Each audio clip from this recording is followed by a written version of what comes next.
Hello, hunters, riders, and of course visitors. I am Just Smile, and welcome back to the channel. And welcome back to the third episode in Piscine Wyvern Baraminology. Though this time it won't be focused too much on Baraminology. Instead, I'll be entirely focusing on the Plesioth. So I guess a little bit of Baraminology since I won't be just focusing on one species, rather Plesioth as a whole, including all the species I've talked about up until this point. But the reason I'm doing this is because I feel like I sold some of the Piscine Wyverns in that first video short, and how long I talked about them and how much I delved into them, in a few places at least. And with Plesioth, I feel the area that I most neglected it in was how exactly its wings work. So that will be a big part of this video, and is where we will be starting off, because I justified how they may have come about in a young Earth model, but I didn't really talk about what they might be used for, which is an important part because they wouldn't be there if they weren't serving some sort of purpose. They would be like Cephalos's wings, which are far more like fins than wings. So let's get started. First, I want to talk about the mating process that Plesioth may go through. Now, at first, I thought that maybe I might have to revisit my idea of there not being that much sexual dimorphism between Plesioth, because I thought that perhaps all the Plesioth we find are males, and that's why their wings are so big and colorful, and that it's different in females because they don't need them. But after watching a YouTube short recently on something as different from Plesioth as a brown hare, I have reconsidered. Because brown hares, what they do when mating is the male has to match a female's ability in boxing. They have to, not, I'm not kidding you, they have to swat at each other. The male has to do this to be able to mate with the female. He has to match her ability in basically a brawl, but without harming her. So he can't harm her, but he has to match her ability in boxing before he can. Well, actually, that's only the first step in the process, but then he has to match her speed, and only then can he get to the good stuff, as I imagine the hares might say it. But I found that very amusing, and I literally just watched that this morning. So I've changed my idea about this very recently.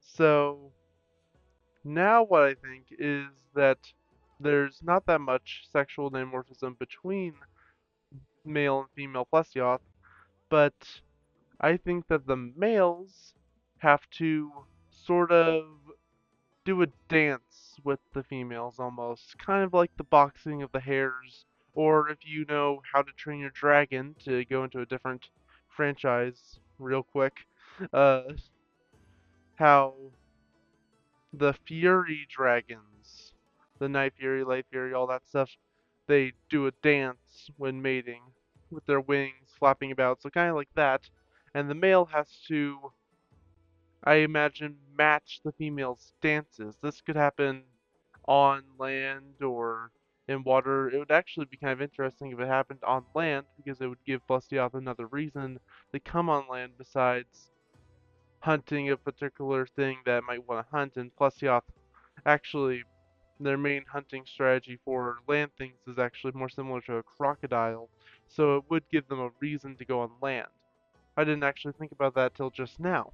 So that's convenient. That's one reason why I think the Plesioth's wings might be useful. If they're doing a sort of dance like this or something else, I don't exactly know. Uh, if the males have to do this to impress the females to be able to mate, that could be somewhat interesting for the wing's existence. Then it would mean that both male and female Plesioth could have colorful wings, but the males have to match the female in her dancing ability. But a far more grounded in gameplay reason for why the wings exist would be in combat. Because I noticed something when fighting Plesioth. When Plesioth uses its beam attack, it spreads its wings every single time. If it's doing a straight beam, its wings kind of stretch out to the back. If it's doing that beam attack, that sweeping beam attack, when it's standing up, it spreads its wings out wide. When it's underwater, it spreads its wings out when it does a beam attack. And when it's like in the water and popping up to shoot you from the river or ocean or wherever, it also spreads its wings. If it does the forward sweeping beam attack, its wings kind of go down, and if it does the sweeping beam attack, its wings go a little bit straighter. And this is a very good reason for the beam's existence because Plesioth is really the only member of the Piscine wyverns, and particularly the short-finned wyverns, which have such a constant and strong beam. The Cephalos don't have this. They have something similar, but their projectiles are more sand wadded up into balls held together by their saliva. Uh, it's very different, not as pressurized as the Plesioth's beam must be. So the Plesioth needs a way to balance. That's what I think it's doing here. I think it is balancing. At first I thought it may have been a threat display, but then I thought about the fact that Plesioth is already so big, why would it need a threat display? What on earth is it being threatened by? Even in the Monster Hunter world. While it could still be a threat display to things particularly large like other wyverns, other Plesioth in particular, I think the main reason is definitely the balancing because otherwise it'll topple over. In the water, it may be catching itself. In the water, you could go flying any direction, not just backwards, but you could just spin all over the place, especially when you're floating above the water. You need a good manner of balance, and I think these wings serve that purpose. But that's it for the wings. That was a big thing that I feel like I neglected in the first video, and it feels good to answer those questions. But the final question that I feel like I really did not go deep enough into with Plesioth is definitely its child rearing. Because I talked about how I think Plesioth are similar to salmon, but not exactly. The male fertilizes the eggs internally, so they, you know, and then the females alone, the pregnant females alone, travel out of the ocean upstream to lakes or ponds and lay their eggs. But that's all I said. That's all I went into. So it was basically a way for me to justify Plesioth being in both saltwater and freshwater. So I've gone into deeper detail here. What I've come up with is that the female Plesioth, after mating in the ocean, will migrate upstream until they reach a calm lake or pond. There, they will lay their eggs, and then they'll return to the ocean. This is something different than the salmon, who all die after laying their eggs and the males fertilizing them. They all die. But since it's only the females going up, that might cause a bit of an issue in population if all the females die and all the males are still in the ocean. That might cause a slight problem.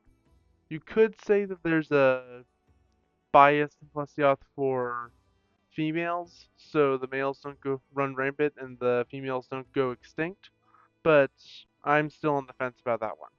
But the Plesioth eggs will eventually hatch, and I imagine, due to their aggression, Plesioth could have a little bit of cannibalism going on. So the hatchling's first meal would probably, somewhat grimly, be their brothers and sisters who did not hatch fast enough. So, yeah. But I imagine these hatchlings are very much like fish hatchlings, where they are very pale, they don't have their coloration yet. They might have an exact, but considering they prey upon their siblings, don't think that would be all that likely. They are likely quite smaller than adult Plesioth, and they need moisture more than ever, but also they need to breathe as well. And Plesioth breathe through their skin, but they can only breathe in air. I imagine they swap quite frequently from water to land, instantly a very amphibious lifestyle. I imagine they prey on mostly small bugs and fish and various things as they live in their small little pond, hiding from predators, all that stuff. But slowly they will grow larger. They will gain some coloration. Their aqua sac, whatever that thing refers to, I think the aqua sac may refer to a complex group of organs that allow it to shoot out water like that. But that starts developing, and eventually their scales develop, overlapping their skin, leaving small gaps for them to breathe. And they eventually get large enough to where they can swim back to the ocean, and the process repeats. I imagine Plesioth reach sexual maturity rather late due to their size. You don't want them running rampant everywhere. They also likely have a high child mortality rate. Most likely, most of them don't reach adulthood, so that could also take care of it. There are many, many aspects to this. So yeah, I think that fills in a lot of gaps for Plesioth, and I hope I righted the wrong of not giving Plesioth enough time in the first video. But that's gonna be it for today. I have been Just Smile. Thank you for visiting the channel, and I will see you later.